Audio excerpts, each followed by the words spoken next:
میرے بھائیوں، میرے بہنوں، میرے ساتھیوں، میں اپنے بزرگوں سے التجا کرتا ہوں، مردوں عورتوں سے، طالب علموں کو، کسانوں مزدوروں کو، پڑھے لکھوں کو، کم پڑھے لکھے کو، اس رمضان کو ضائع نہیں کرنا۔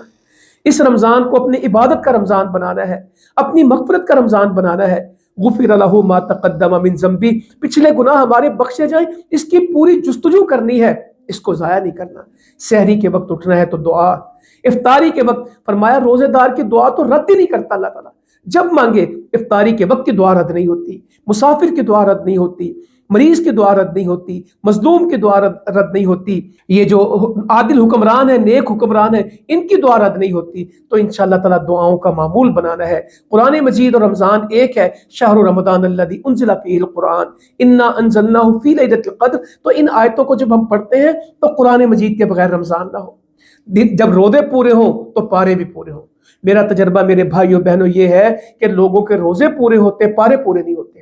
ان سے پوچھو روزے کتنے، کہتا 24، پارے کتنے، 2۔ تو زیادتی ہے۔ انشاءاللہ قیام میں بھی قرآن پڑھنا ہے، دن میں بھی قرآن پڑھنا ہے، اور قرآن مجید کا ترجمہ پڑھنا ہے، جتنا پڑھ سکیں، جو پڑھ سکیں۔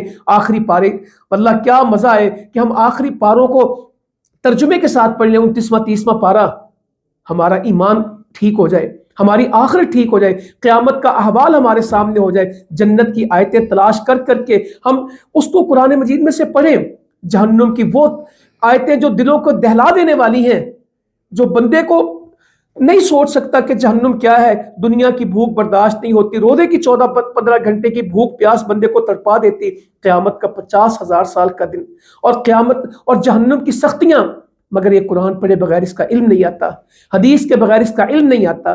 تو میرا اپنے بھائیوں سے بہنوں سے گزارش ہے، اس رمضان میں قرآن کے ساتھ جڑنا ہے، اس رمضان کو اپنی زندگی کا آخری رمضان بنانا ہے۔